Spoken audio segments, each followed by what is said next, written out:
De volta também ao cenário internacional para falar da crise geopolítica devido à queda de Nicolás Maduro, capturado pelos Estados Unidos. Para entender os impactos na economia global a longo prazo e também o papel da ONU nessa resolução do conflito entre os Estados Unidos e a Venezuela, tenho o prazer aqui de receber na nossa tela o economista e professor de Relações Internacionais da ESPM, Roberto Ibel. Boa tarde, professor. Boa tarde, Gustavo. A todos que estão acompanhando aqui a CNN. Professor, queria começar falando especificamente do papel da ONU, aqui então falando um pouco mais do lado de relações internacionais. Ontem nós tivemos a convocação de uma reunião de emergência do Conselho de Segurança da ONU para discutir toda essa situação. Mas, professor, sendo bem franco, esse espaço do Conselho de Segurança da ONU, ele serve apenas, o que a gente observa é que ele serve apenas para um ambiente de debate mais acalorados, porém não chegando a lugar nenhum, eu arrisco a dizer, já que os Estados Unidos têm o poder de veto, é um dos países mais poderosos dentro do Conselho de Segurança da ONU, se não o mais poderoso. Então, queria entender de você, professor, duas coisas. A primeira, uma reforma no Estatuto da ONU é possível no longo prazo para que a gente tenha decisões mais acertadas? E uma segunda pergunta que eu já vou aproveitar para fazer é se o Conselho de Segurança da ONU, o que ele pode fazer na prática agora, no curto prazo, professor?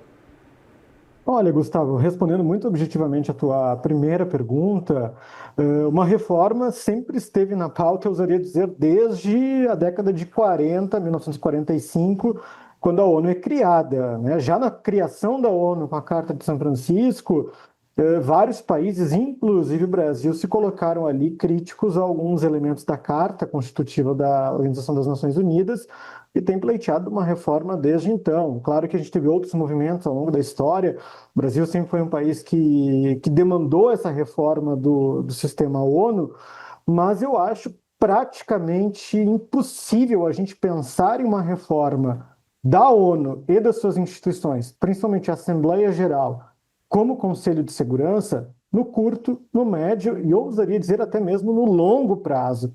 Porque justamente as grandes potências que fazem parte do Conselho de Segurança, talvez a única exceção sejam ali França e Reino Unido, com muitos asteriscos, com muitas ressalvas, não desejam uma reforma de fato da estrutura do sistema ONU, né? Então a gente não consegue prospectar essa possibilidade de mudar, né, o comportamento da instituição. E respondendo à tua segunda pergunta, né, eu tive a oportunidade de escrever um artigo alguns anos atrás, cerca de um ano, 2 anos atrás, onde eu analisei o comportamento do Conselho de Segurança da ONU com relação à guerra na Ucrânia, que começou em fevereiro de 2022.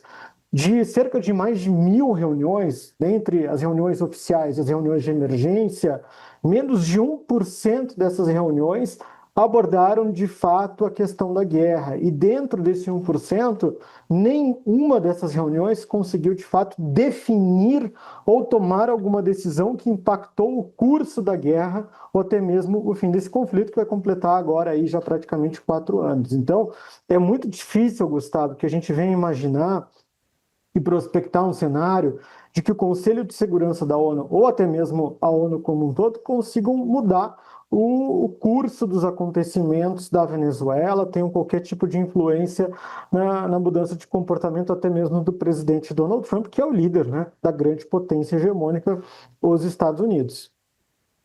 Agora mais para o lado da economia, nós vimos aí, logo depois desse conflito todo, na segunda-feira, quando o mercado abriu, uma disparada moderada, não muito alta, mas mesmo assim, do petróleo Brent e também do petróleo WTI. Eu queria entender se o controle das reservas venezuelanas ali no longo prazo pelos Estados Unidos, se isso pode então causar um petróleo mais barato, estruturalmente falando, no longo prazo, se os Estados Unidos de fato vão ter esse poder de mudar estruturalmente a forma do preço do petróleo Brent, mas não só, também do petróleo WTI, professor. É importante ver qual será o posicionamento da OPEP. A OPEP emitiu uma nota muito curta no dia 4 de janeiro, né, 2 dias atrás, enfatizando que há uma estabilidade na oferta de petróleo, que as demandas dos seus membros estão sendo cumpridas, né? Então, vale lembrar que a própria Venezuela é um Estado-membro e fundador da OPEP. Vale observar como é que será o comportamento da OPEP ao longo do caminho, né? Os próximos meses, se ela vai entrar em choque com os Estados Unidos. Vale lembrar também que boa parte dos membros da OPEP são aliados de primeira linha dos Estados Unidos, diga-se de passagem, a própria Arábia Saudita, o segundo maior aliado estratégico dos Estados Unidos no Oriente Médio, depois do Estado de Israel. O que os Estados Unidos pode fazer, mas também olhando para longo prazo, né? Tudo isso que a gente está falando aqui é longo prazo, curto e médio prazo, praticamente se mantém estável nesse comportamento. É provocar, sim, uma transformação da infraestrutura petrolífera da Venezuela, né, com a chegada aí das grandes petrolíferas, Chevron, ExxonMobil, à Venezuela, né, com o controle dos Estados Unidos, a tutela dos Estados Unidos sobre o governo venezuelano, uma modernização da infraestrutura deixada pela PDVSA, que é a estatal venezuelana de petróleo, aí sim a gente pode pensar, no longo prazo, uma maior oferta de petróleo, caso os Estados Unidos consiga essa negociação ou essa pressão com a OPEP, e aí sim uma pressão sobre os preços, sobre o mercado de fato. Mas eu não arriscaria, Gustavo, no curto e no médio prazo, fazer nenhum tipo de análise de mudança muito significativa. Sim, ocorrendo essas oscilações hoje aí na casa pela manhã de 2 até 2 pontos percentuais, né, nos dois tipos mais comuns de petróleo, mas isso está dentro, digamos assim, de uma normalidade do comportamento dessa commodity nos mercados internacionais, principalmente para o mês de janeiro. O que chama a atenção de fato, né, é a valorização das ações, tanto da Chevron como da ExxonMobil, aí uma valorização respectiva de 5% e outra 2,21%, hoje de manhã, né, precisa atualizar agora os dados à tarde, é uma valorização significativa, ou seja, há uma expectativa do mercado para que essas duas petrolíferas venham de fato a operar na Venezuela com a estabilização do regime sob o governo agora de Delcy Rodrigues. Professor, vou puxar um ponto importante que você disse, que é a reação da OPEP, que é majoritariamente aliada aos Estados Unidos. Ela fez uma reunião no domingo, a OPEP Plus, e aí o mercado ficou dizendo, essa reação da OPEP de não fingir que nada está acontecendo, não fechar as torneiras de petróleo, mesmo em meio ao mercado dizendo, olha, existe um excesso de petróleo, a gente precisa fechar um pouco para manter os preços. O que o senhor acha dessa decisão? É desespero, professor, ou é calmaria, muito pelo contrário, é estratégico? Como que o senhor enxerga esse posicionamento da OPEP? Que, inclusive, professor, não citou muito enfaticamente a questão da Venezuela, ficou quase praticamente fora da ata. São 3 parágrafos a nota, ali agora de manhã.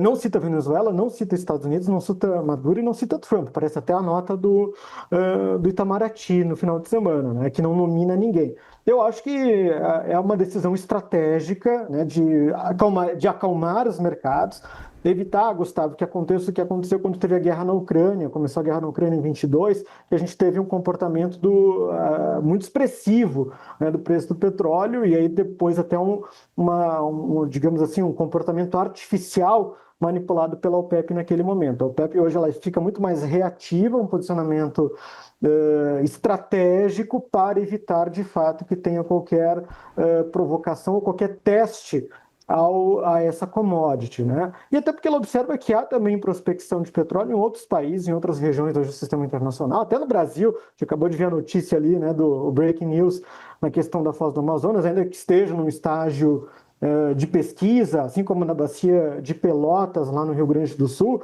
mas a OPEP entende que hoje há outras fontes, não apenas a Venezuela, e busca então não causar este estresse, como a gente chama em economia, dos mercados, né? E aí os mercados tendem a reagir, como a gente tem visto, dando uma valorização às ações das petrolíferas, as quais eu já mencionei anteriormente, e tentando manter o preço do petróleo estabilizado aí dentro da casa de até 1,5, 2 pontos percentuais, que deve ser a tendência, tudo se mantendo mais constante nas próximas semanas.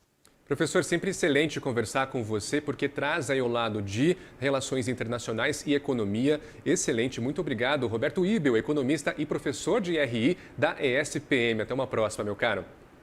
Até, um abraço, muito obrigado.